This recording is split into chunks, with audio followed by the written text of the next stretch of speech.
elections. One of the races that we're still talking about is the one that took place in Georgia. The reason we're still talking about it is because one of the candidates has refused to concede, and that has given rise to an extended conversation about something called voter suppression.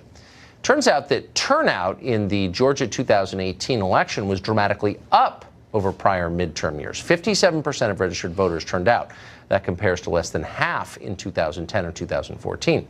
And yet, despite that, the Democrat in the race, Stacey Abrams, says that the election was stolen from her because votes were suppressed. Here's part of what she's saying. It was not a free and fair election. It was not fair to the thousands who were forced to wait in long lines. Is he the legitimate governor-elect of Georgia? He is the person who won an adequate number of votes. An adequate number of votes. In other words, more votes than Stacey Abrams got. But she still won't concede, and instead her PAC has filed a lawsuit alleging, that phrase again, voter suppression. So what exactly is voter suppression? Richard Goodstein is a lawyer and a former advisor to the Bill and Hillary Clinton family and campaigns, and he joins us today. Richard, thanks a lot for coming on. Sure. So look, I'm totally opposed to voter suppression. I'm for democracy, and always have been. So I think this is worth looking at carefully. But I'm hung up on this kind of logic barrier. If voter turnout was higher than it had been in the previous two elections, how did voter suppression play a role? So you're enough of a scientist to know that correlation does not prove causality, right? Let me quote. What does that mean? Well, what I mean is there was higher turnout all over the country. And here are 5 things that Republican governors and legislators did to suppress the vote over the past few years. Closed polling places, purged eligible voters. They barred felons, which was overturned in Florida. Voter ID was required, which basically that basically cuts against inner city, often minority voters. And early voting was eliminated in states where early voting typically favored Democrats. So those steps were taken. Notwithstanding that, Kemp won. Congratulations.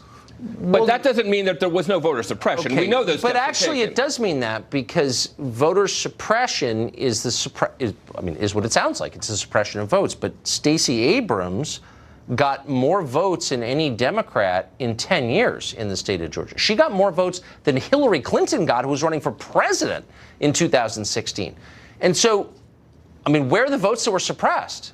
She got a historic number of votes. I don't understand. So maybe there were attempts made, but they didn't work by definition, right? You could have better pitching and still have more home runs, right? Basically, we know that Kemp had tens of thousands of people declared ineligible, and disproportionately those tended to be African Americans. But no one's claiming they weren't ineligible. They didn't match. The ID didn't. Their voter registration did not match the day of voting form, and that's the law in the state of Georgia. So I'm not sure. That wasn't the only reason. Again, I think there were plenty of other. Again, there were polling places that were closed. There were various steps that were taken. Look, as a general rule. But will you at least concede that exit polls suggest that African Americans voted in the same proportion they had in previous elections in the state of Georgia? So there was exit polling did not detect any drop off in black voting, period.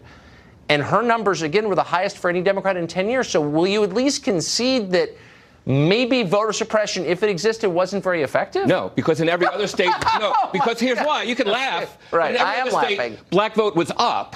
Right? So the fact that it stayed flat with a black woman at the head of the ticket tells you something was going on to actually suppress it. Yeah, when I say correlation doesn't prove causality, the mere fact that it was flat doesn't mean that it wouldn't have been higher. Are black people required to vote for black candidates? Of course not. They tend to. Oh, they tend to. But that's not the law.